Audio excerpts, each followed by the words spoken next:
It was around 3 a.m. on a Friday. I don't even remember the exact date. Late June maybe. I was sitting in my room just thinking about next week. How I'd get my work done, when I'd see my friends. Normal stuff. And then suddenly, 3 loud booms, one after another. Boom, boom, boom.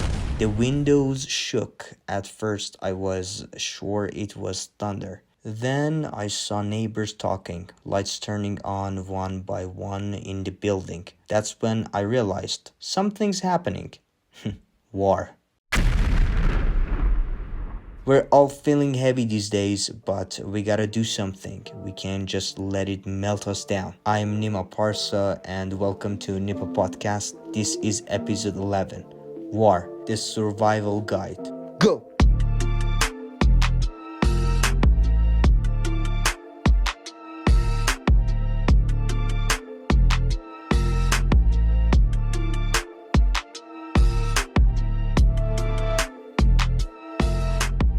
Chronic fear and anxiety. One night around 2 a.m., a loud blast went off. I jumped out of bed, my heart pounding out of my chest. I went to the window. The street was empty. Nothing was happening. But in my head, the sound of that bomb was still echoing. Even after it was over, my body wouldn't let go. Every car horn, every knock on the door, it felt like that moment all over again. This is what they call chronic war anxiety. War keeps your nervous system in a constant alert mode. Cortisol at its peak, and even if the war ends, this state can stay. And there's this guy, Dr. Bessel and I hope I say his name right, who talks about how your body holds onto trauma because it's learned to always be ready. So how do we deal with this? Simple. Small moves, exercises, light movements. Your body needs to remember it's allowed to relax. Take 5 deep breaths in the morning or before bed. Walk slowly around your block. Gently touch your hands or your face to remind yourself you're here. All of these help your body slowly turn that anxiety into calm. Feeling hopeless and meaningless. One night before bed, I was lying there thinking, what's the point of trying when tomorrow isn't even guaranteed? This feeling, it's like a cold blanket wrapping around you, even taking away your will to keep going. That's what forced meaninglessness during war looks like. Viktor Frankl, we've talked about him before, says in Man's Search for Meaning that the most important thing you can do in the hardest times is to find even the smallest why to keep going. And it does work. Think about what small reason you can find to keep going. I want to tell my kids about these days when it's over. I want to enjoy my morning coffee again when peace comes back. I want to learn a new song, and so on. It might sound silly, but for your brain, it builds a tiny hope to hold on to. Numbness and getting used to pain. Remember how at the beginning, every news of a bombing or a death would shake you? You'd actually feel it in your body. But after a while, you just scroll. You see the news, but you don't even feel sad anymore. This emotional numbness is your body's defense against constant pain. But it's also the most dangerous effect of war, to stop feeling at all. Dr. Edith Eger in Trauma and Recovery says that when your emotions shut down, depression and isolation start creeping in. And that's even worse than constant anxiety. And it is true. You hear so much bad news every day that you think, so what now? But this mindset can put you in an even darker place. So what we can do about it? Every day, give yourself permission to feel something. Listen to a sad song and let yourself cry. Watch a funny video and let yourself laugh. If you can't express your feelings, write them down, even a few lines. These small steps help you reconnect with life and your feelings. Survivor's guilt.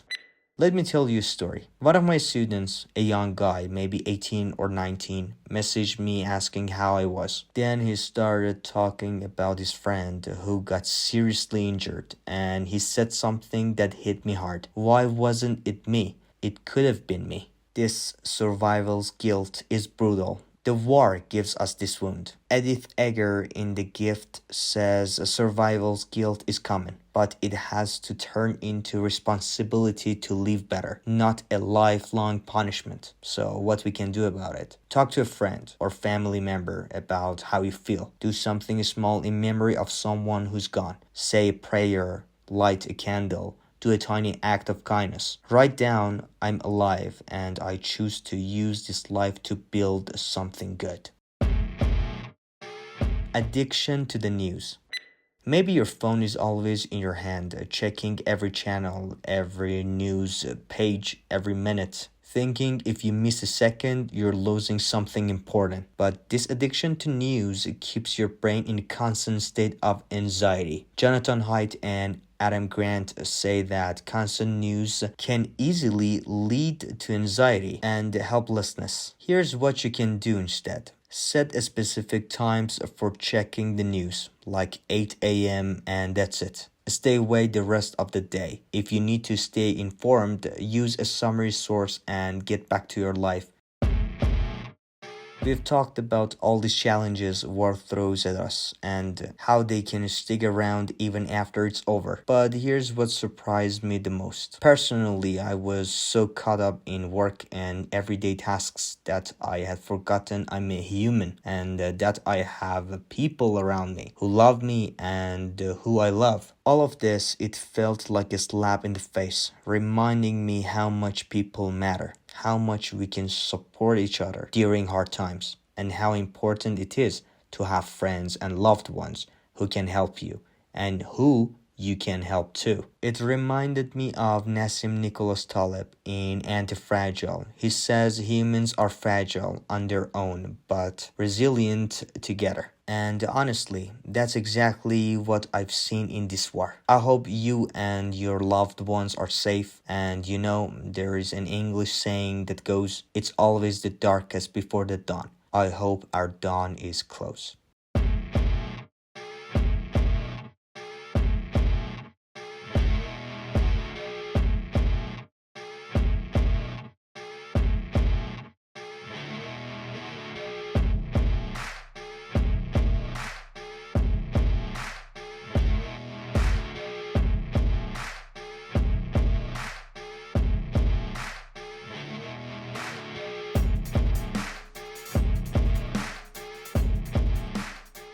Thank you so much for listening. Big shout out to the amazing Nipa team for helping produce this episode. If you enjoyed this, it would mean a lot if you follow us on social media and check out other episodes on our website at nipa.academy, nipa.academy,